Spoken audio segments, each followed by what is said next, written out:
Hello there, it's the Archivist from tradingcardarchives.com, and I'm here today for what should be a fun video, I hope.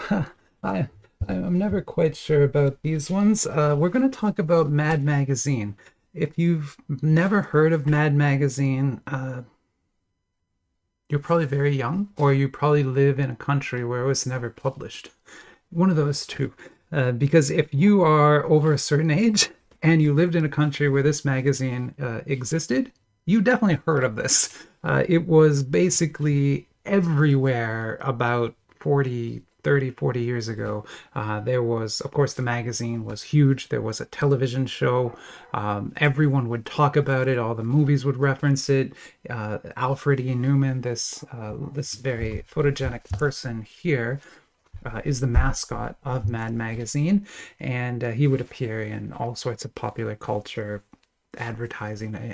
Everywhere you go, you'd see Mad Magazine, or people who worked for Mad Magazine, or the art of Mad Magazine, or the satiric work of Mad Magazine being talked about. And that was something pretty interesting because it was very different from the sort of feel of the politics of today, right? In today's politics, you get this kind of feeling that if someone says something and you laugh because what they said is a little bit silly, right? They'll punch you, or they'll get very angry and you'll get in a fight, right? There doesn't seem to be any levity left anymore, right? There's no room for poking fun at the other side, whoever the other side is to you, right? I'm not gonna pick sides here, but whoever the other side is, like, there's no room to pick fun. Everything got really serious, right? And now it's like everything's like for all the marbles. We're playing for all the marbles. There's no fun anymore, right? Whereas back in the 60s, it was kind of the same way, right? The Cold War was going on. Uh, we would do like these duck and cover things in school because we thought nuclear bombs were going to get dropped on us. Like that was like a thing you'd wake up in the morning and go, I don't know if I'm going to live till lunchtime. Maybe the Russians are going to drop a nuke on me. I don't know, right?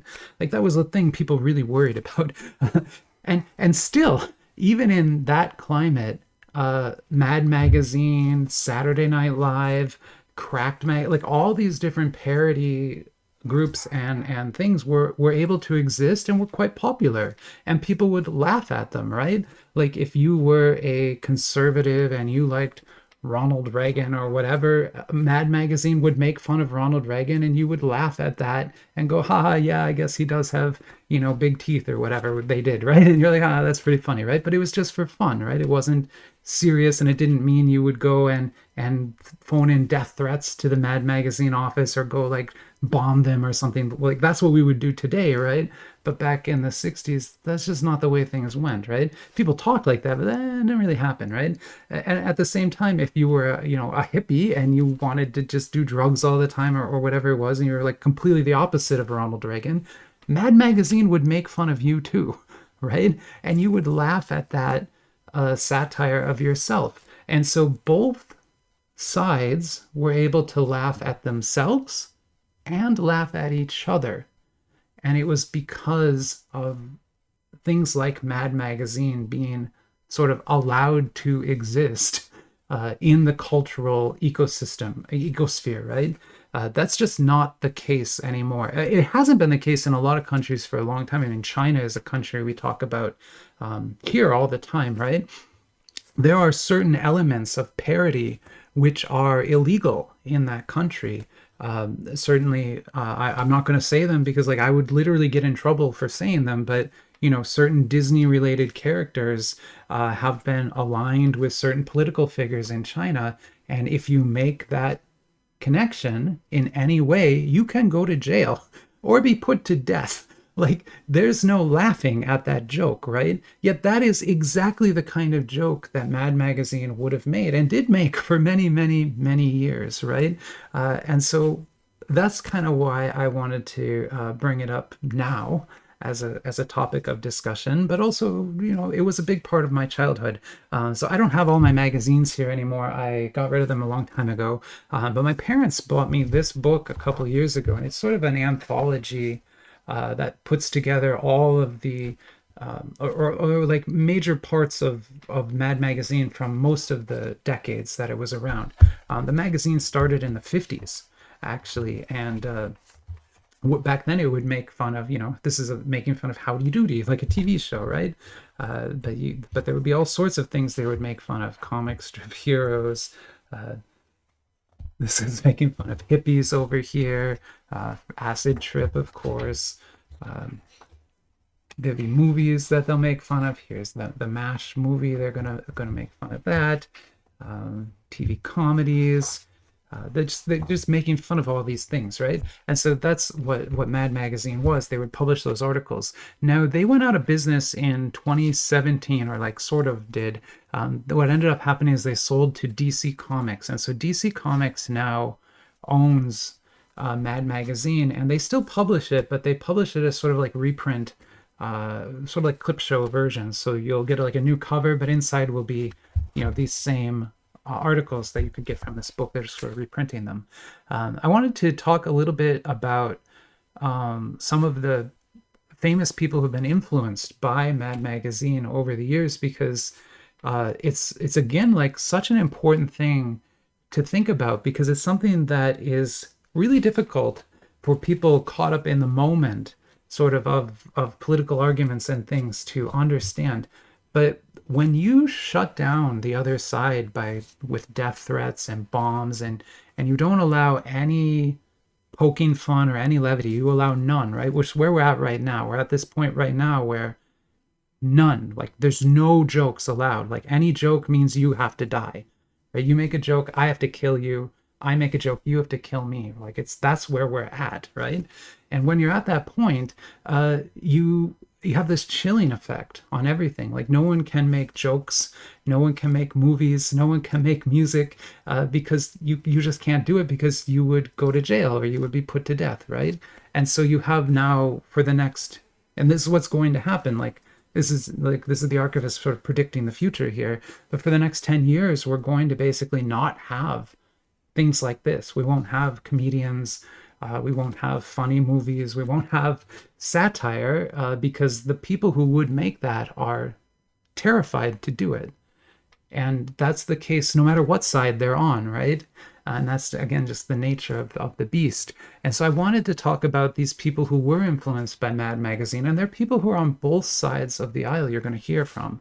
And I want that to stick in your head, because every time you think, if you get involved in one of these discussions and someone makes a joke and you think, oh, I have to kill that person now, take a step back and think, okay, maybe I could just laugh instead. Like maybe I could just laugh. They were just making a joke. It's okay. Actually, yeah, that is a little silly. Yeah, okay, our side is a little extreme in that one area. I can grant that. Like if you can grant just that inch and just allow that tiny little bit to happen, that's enough where we can start to build a conversation again and stop to just have this like butting heads all the time, right? And so let's talk about those. Let's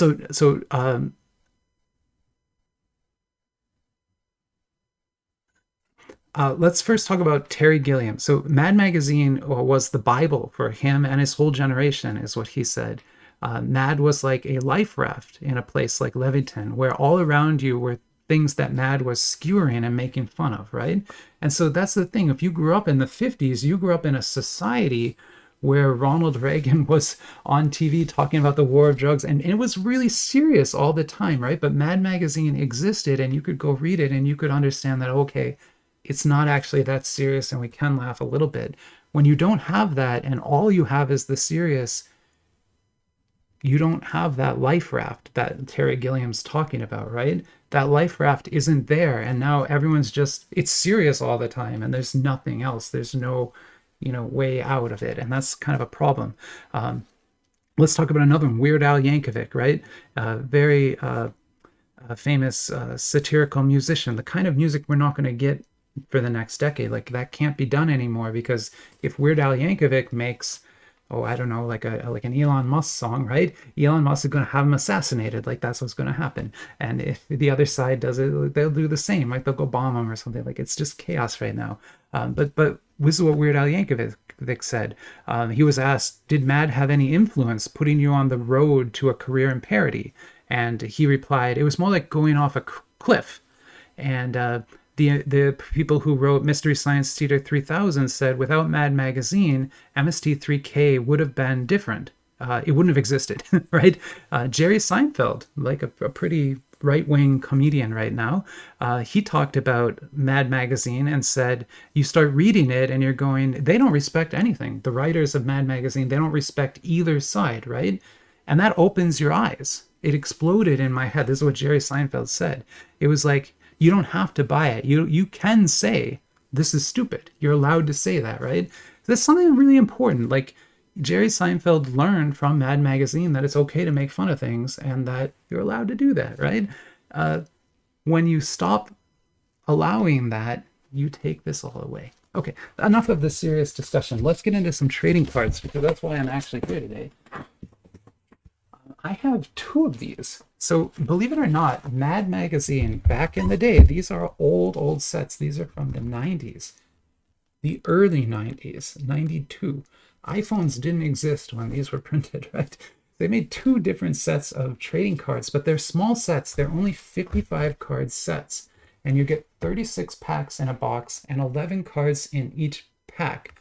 So you will get a full set very quickly from this. In fact, that's what we're going to do today, is we're going to open up the first one. This is the first edition, the yellow box. The green box here is the second edition. It has different cards. It's a totally different set. But we will open this one on some other day, maybe. Maybe some other day when I'm feeling like giving you a big discussion on politics and satire. But yeah, our goal here is to complete this set. So we're going to be opening packs with the intention of completing the 55 card base set, which I think is all that's here. I tried to do research on this set. It is a little tricky. I mean, the set is well known. Like, there's trading card database has it all mapped out and stuff.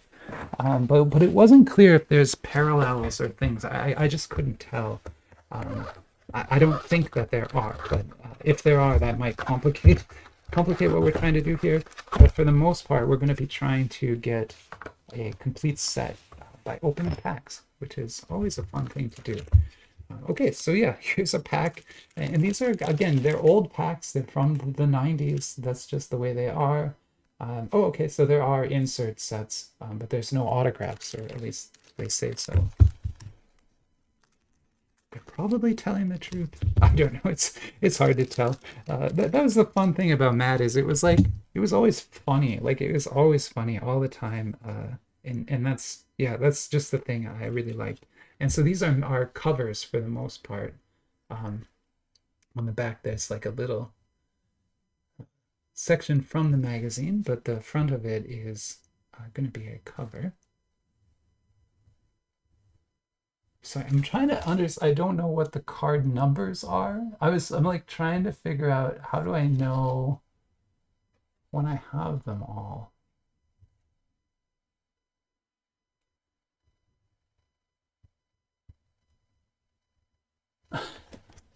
There's no card number on this? Okay. Well, I guess we'll just, I mean, well, they're gosh, I don't know how to do this. They're matte cards, so they're not going to be super shiny. So maybe we'll just lay them out here, and when we have 55, we know we have them all, I guess.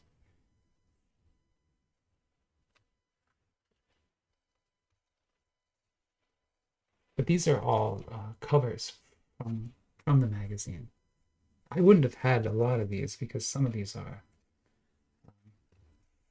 much older than any that I had.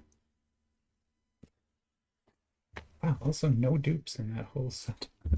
In that whole pack. It's weird to open old trading cards like this. It is strange. They feel strange. They're like sharp on the edges, like you feel like you're gonna cut yourself. It's a very different world than sort of modern trading card stock. They're also like cardboard. Take a trip. We don't try very hard. There you go. The generation gap. you see, they're like allowed to make fun of it, right? And then because they're making fun of it, everyone feels like they're allowed to laugh.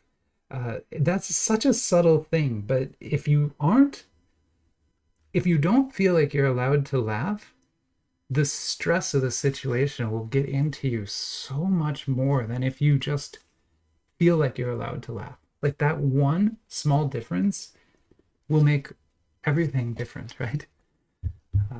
I don't know how to explain that. I guess like a thought experiment. Pretend you were in prison, right?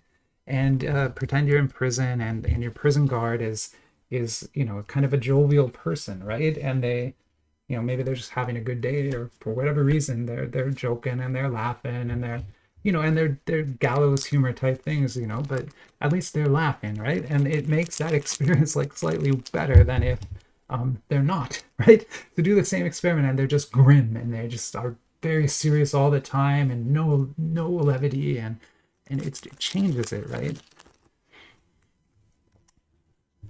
And you have to be careful because there are people out there who want you to feel that second way. They want you to feel very stressed all the time and that you can't laugh and that there's no way out. And they want you to feel that way for a bunch of reasons. Maybe they want to sell you something. If they can get you to feel that way, then, if they can get you to feel that way and they can make you think this thing will get you out of that feeling, you'll buy this thing. Like you will buy that thing 100% to get out of this feeling, right? So that's one reason people might want you to feel like that.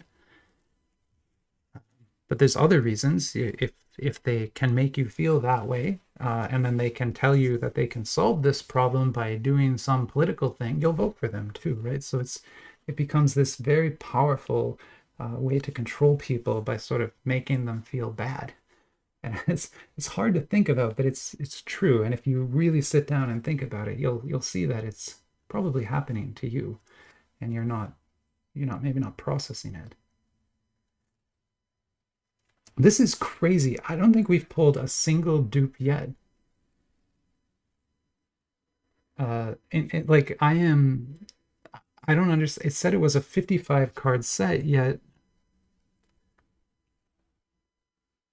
right? Like we have not pulled any dupes.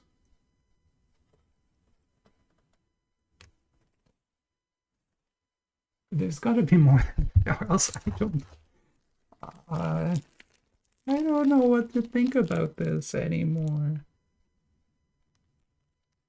Also, I should be sleeving these because these cards really need to be sleeved. But I want to do it off camera.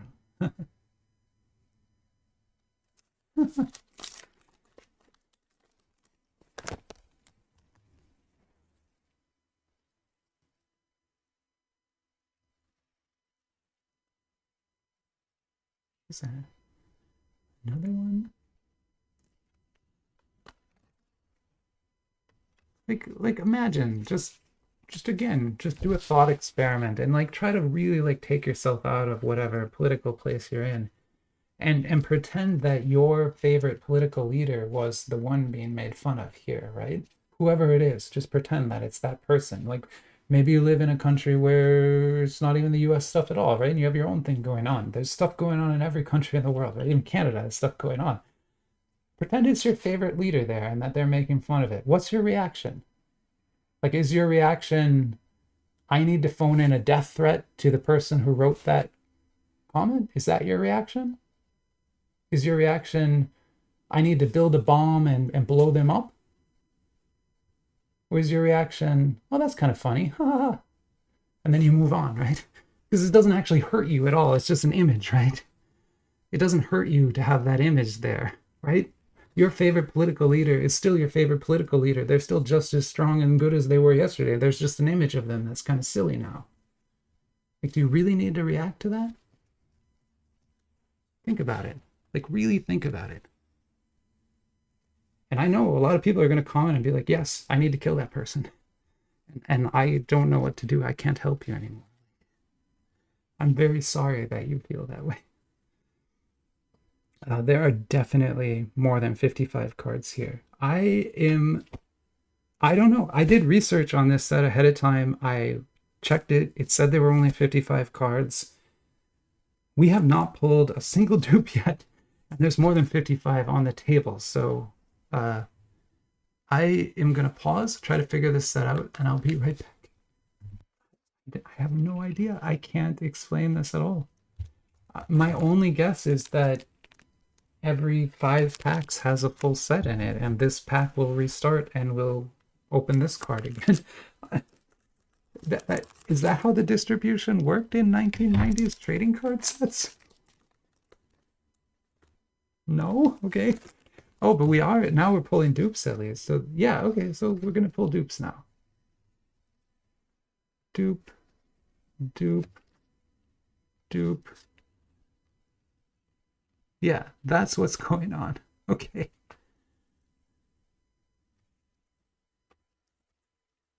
It was the same, right? So is this some kind of insert then?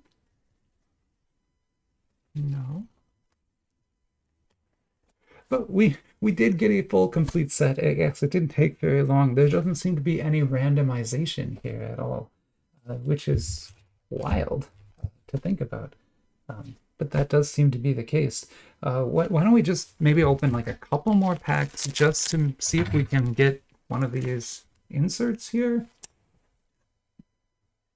I don't know. We'll see.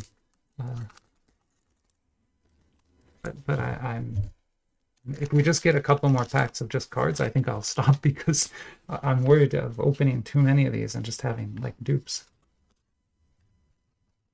Because you have at least 10 full sets inside there.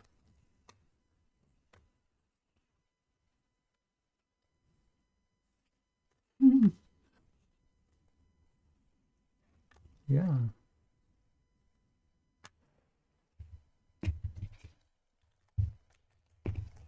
Anyway, sorry if this video was a little heavier than the usual ones. It's, you know, I'm like everybody else. I'm thinking about stuff and, you know, I'm trying to like think about how to approach these things, right?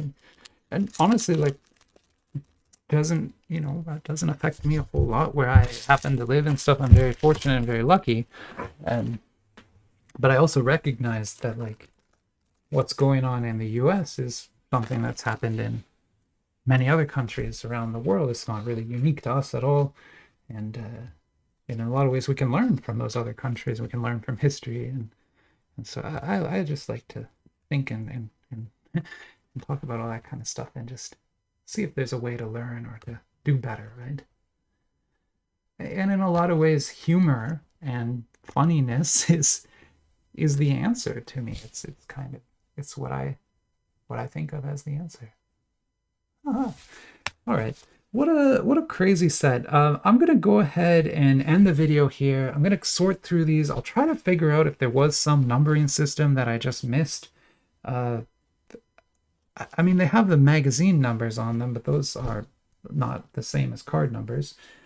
You know, you would expect like card 1, card 2, something like that, right? But you just don't see it here.